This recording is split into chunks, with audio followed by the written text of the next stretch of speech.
Hello Papercrafters, welcome to another Design with Jo video. I'm Joanne Roger, the Stampin' Up! Demonstrator in Central Alberta, Canada, and I've been designing with you in mind since 1999. Today I want to share a pretty quick technique for my Keep It Simple Sunday series. It's one that we haven't seen maybe in a little while. It's called the Spotlight Technique, and it's one where if you want to color a detailed image but you don't have a lot of time, this is perfect. Here is everything that you need to get started. We're going to be using the Your Inspiring set, which is in the Occasions Catalog 2018, and it is a great set for spring and for Easter. We're going to make an Easter card. So we have Happy Easter, Kind Thoughts for You, Your Inspiring Happy Birthday, and also there's Mother's Day. So there's small daffodils and then there's larger ones, and we're going to use the larger one today. So everything that you need for this card, you're going to need your basic black archival, your Daffodil Delight stamping pad, and your Old Olive stamping pad. You're going to need a 1 3/4 and a 1.5 inch circle punch, some dimensionals, your fine tip glue, your aqua painter, your glitter. We're going to put some Dazzling Diamonds glitter on there, and then you also need some papers. The Daffodil Delight card is cut to 5.5 by 8.5, scored at 4 1/4. Then you're also going to need a piece of Pear Pizzazz, and your Pear Pizzazz is 5 1/4 by 4, and then shimmer white. And I really like the shimmer white because I don't know if you can see it in the video, but it actually has a shimmer to it, and it's strong enough to be able to take a little bit of watercolor, and that's what we're going to do today. So you need one smaller piece that is at least going to be wide enough to take a 1.5 inch punch, and then another piece that is 3 3/4 by 4. I'm sorry, 3 3/4 by 5. So let's get started. Okay, so the first thing we're going to do is stamp our image, and we want to use archival black because we are going to watercolor this. And if we watercolor onto Memento, it's just going to blend and you're going to get a gray background. So with our archival, it will stay put when we start to watercolor or add water to it. So this is a big stamp, but it will fit onto the stamp pad. So ink it up well. And then we're going to stamp on the left side, sorry, the right side of our card. Need to know my left from my right. And we're also going to stamp that again on our scrap. And you only need to really focus on the big daffodil part. So I'll just ink that one up and stamp that one down as well. We'll give that just a couple minutes to dry, and we're going to stamp our Happy Easter just down on the bottom left, more to the left. So we're done with our stamps and our inks. We'll put those aside, and we're going to start to color. We're also done with our black, so I'm going to close that up because I will stick it in there if I'm not careful. So one great thing about the classic Stampin' Pads is they are made that you can actually press them together, and I'm not pressing too hard. If you had your spinach and your sort of Popeye, maybe hold back a little bit. I'm just pressing it together before I open it. Then when I open it, I've created a little pool of the Daffodil Delight, and I've done that already with my green, my Old Olive. So I'm picking up my aqua painter, and when you use your aqua painter, think about a light touch. So you do not want to actually color and press down a lot because that will release a little bit more water. So take your big piece and put that aside. We don't need that right away. We are going to color the small one only. So I'm hardly putting any pressure at all. I'm picking up some yellow, and I'm going to go over the entire flower with yellow.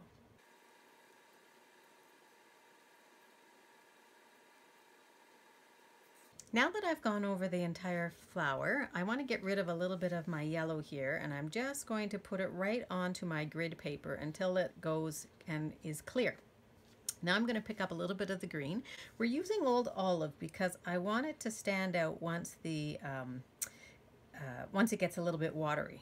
So here I'm just going to do a little bit of the green, and you don't need to do the whole thing because we are going to be punching this out.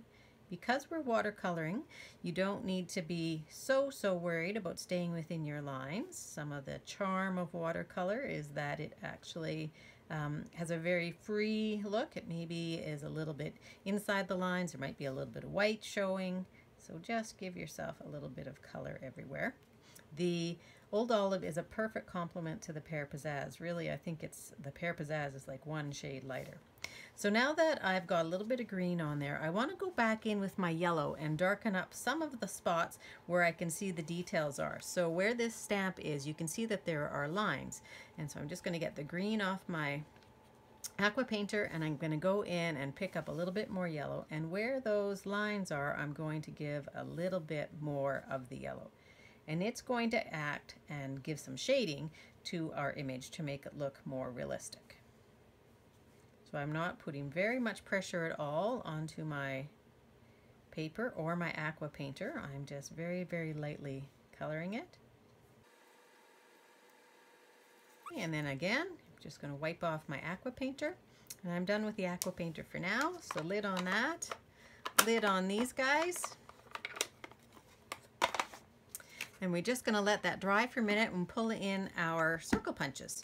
So we can actually punch the small one. So the small one is the one that you want to punch your image out of. So I want to center around here. I can move it over a little bit there because I did not color that other one, and that's okay. So we'll let that dry. And then you're going to need to punch out, in this case, a black, and I have some black paper here, just a scrap, and this is the 1 3/4. And you'll notice I always use my punches upside down. That way I can see exactly where I'm punching and just punch. Okay, so now that that is dried, I'm just going to glue my smaller circle onto my bigger black circle, just with a little bit of my snail. And I'm going to put some dimensionals on there and put that onto my card. But first what I need to do is take my card, and I'm going to put my stamped piece onto my card.